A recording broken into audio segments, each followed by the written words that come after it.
Continuamos aquí en Proeconomía y Finanzas. Llegó el momento de hablar de un tema sumamente importante que guarda relación con el Fondo de Jubilaciones del IPS. Y para hacer el análisis respecto a este tema, estamos en piso con José Velázquez. Él es director de la asesoría actuarial del Instituto de Previsión Social. José, ¿cómo te va? Muchísimas gracias por Un gusto, participar. don Villar. A la órdenes. José, te queríamos preguntar respecto a lo que está ocurriendo con el Fondo de Jubilaciones y Pensiones del Instituto de Previsión Social. En los últimos días se tuvo mucho ruido con el tema teniendo en cuenta la presentación de un informe ante el Consejo de Administración del IPS. En líneas generales, José, ¿nos puedes comentar desde el punto de vista técnico actuarial qué es lo que están viendo dentro de la evolución del fondo del IPS? Bueno, primero empiezo a decir que el último informe actuarial que tiene la institución data del año 2021. Ese informe actuarial toma como datos de análisis 2020 para atrás. También es importante resaltar que ese informe se hizo con el acompañamiento técnico de la OIT y cumple con los estándares internacionales. ¿Qué reportaba ese informe? Que el ingreso en aporte obrero patronal menos el gasto en jubilaciones y pensiones se igualarían aproximadamente en el año 2038. Eso reportaba el informe. ¿Qué pasa? Que en la práctica, desde el 2020, 2021 y 2022, se viene utilizando la renta para cubrir porque ya no alcanzaba ese ingreso para pagar las obligaciones. En ese contexto recibimos el pedido del Consejo de Administración para realizar ese análisis. Realizamos el análisis, en primer lugar, hicimos una inspección técnica del modelo, de hecho que el modelo no es un modelo propio de la oficina, sino un modelo genérico de la Organización Internacional del Trabajo. El modelo está adaptado obviamente a la realidad del Instituto de Previsión. ¿Qué reportaba eso? Que el modelo tenía un acierto de entre 90 y 95%, buenísimo desde el punto de vista de estimación. Pero ¿qué nos reportaba la realidad? Que ese pronóstico del 2038 no estaba ocurriendo, sino se adelantó prácticamente unos 18 años.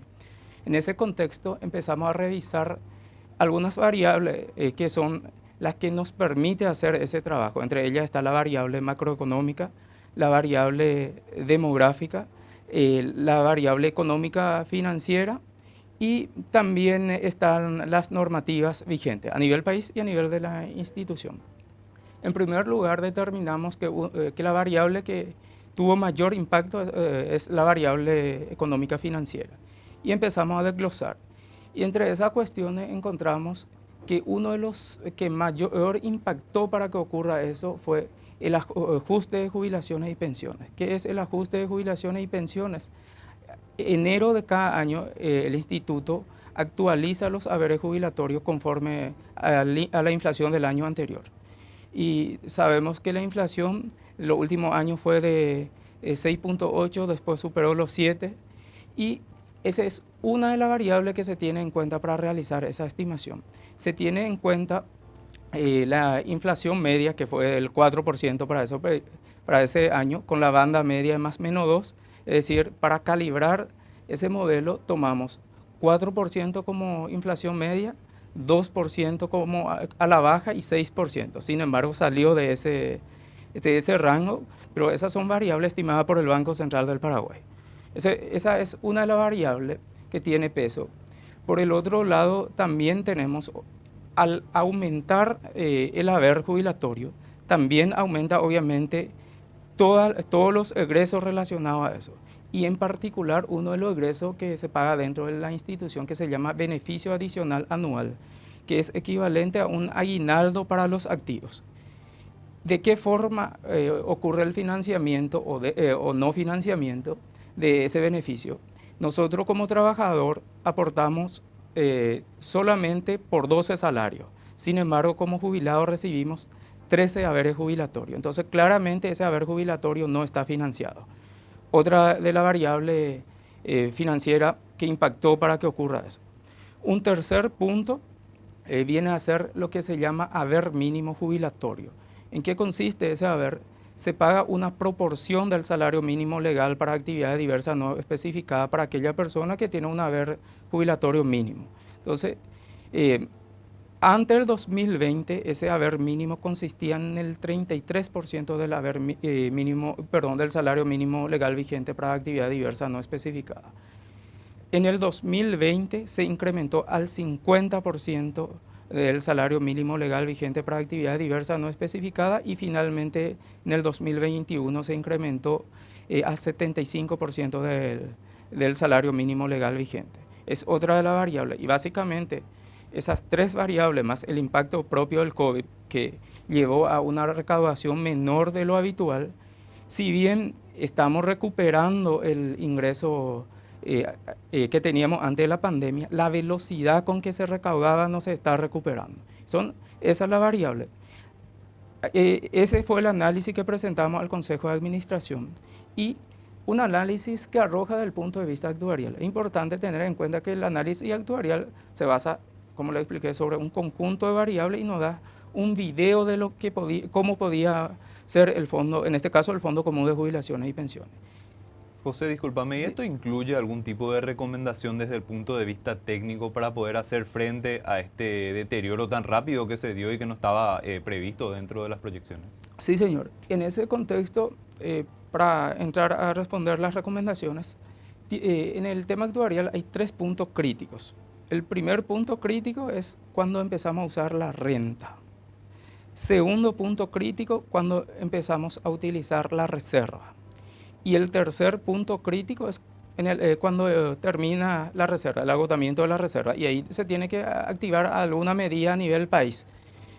Bueno, hoy en día nosotros desde la asesoría tratamos de explicar por medio de colores. Verde, ok, como el semáforo. Amarillo significa atención. Este es el momento que tenemos que prestar atención y después el rojo que empezamos a utilizar la reserva.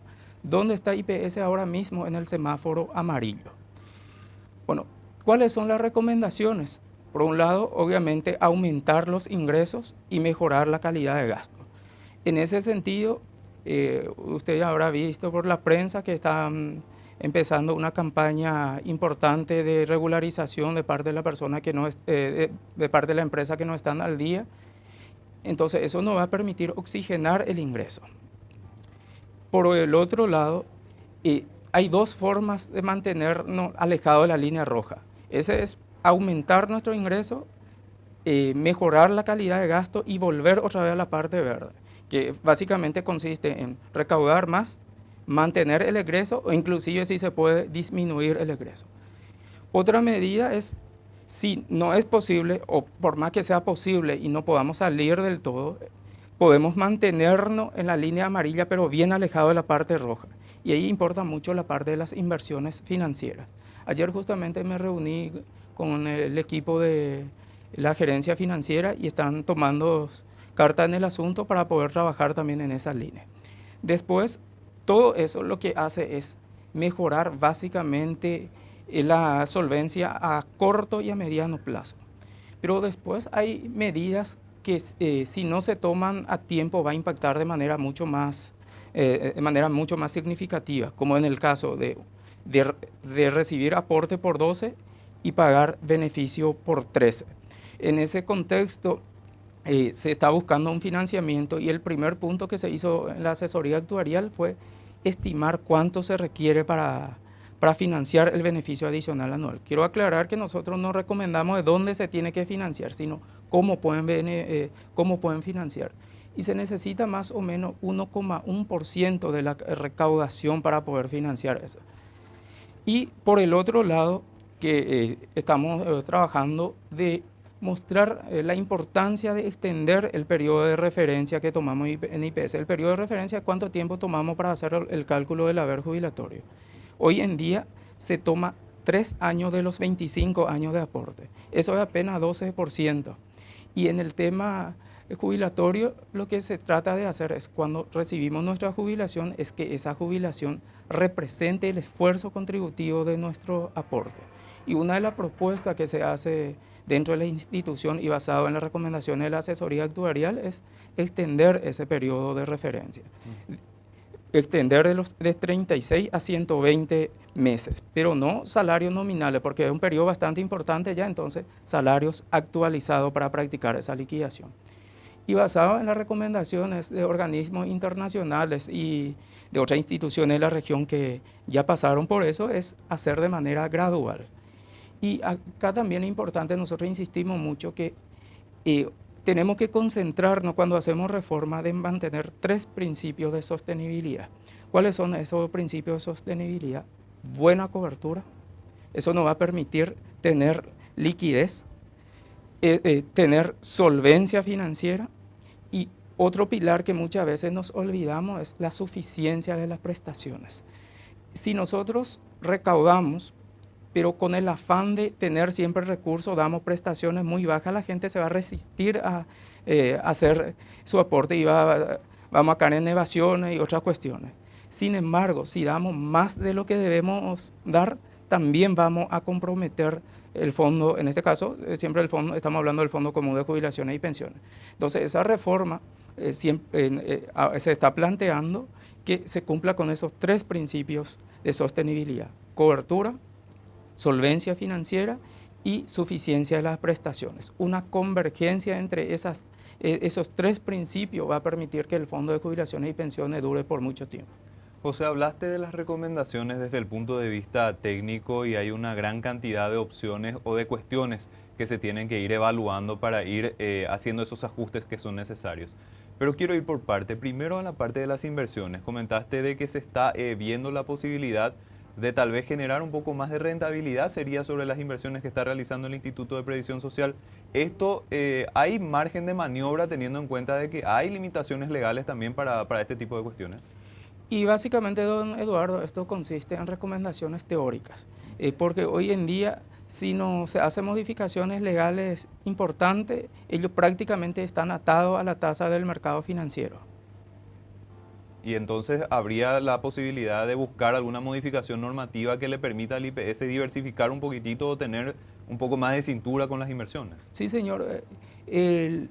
Hace aproximadamente 15 días, no me recuerdo la fecha exacta, el instituto creó un comité que se llama Comité de Reformas Legales.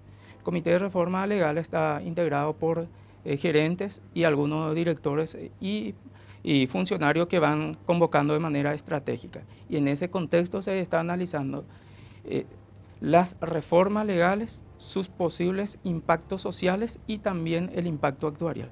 Se está mirando básicamente todos los aspectos porque hay mucha resistencia social y la gente tiene que entender que esa reforma no es para el instituto, sino es para que la gente pueda tener por más tiempo, para que pueda gozar por más tiempo la jubilación. Y no solo lo que están cobrando, sino personas como nosotros que están aportando. Si no se toma la medida, tal vez no recibamos jubilaciones o recibamos mucho menos de lo que actualmente se está dando.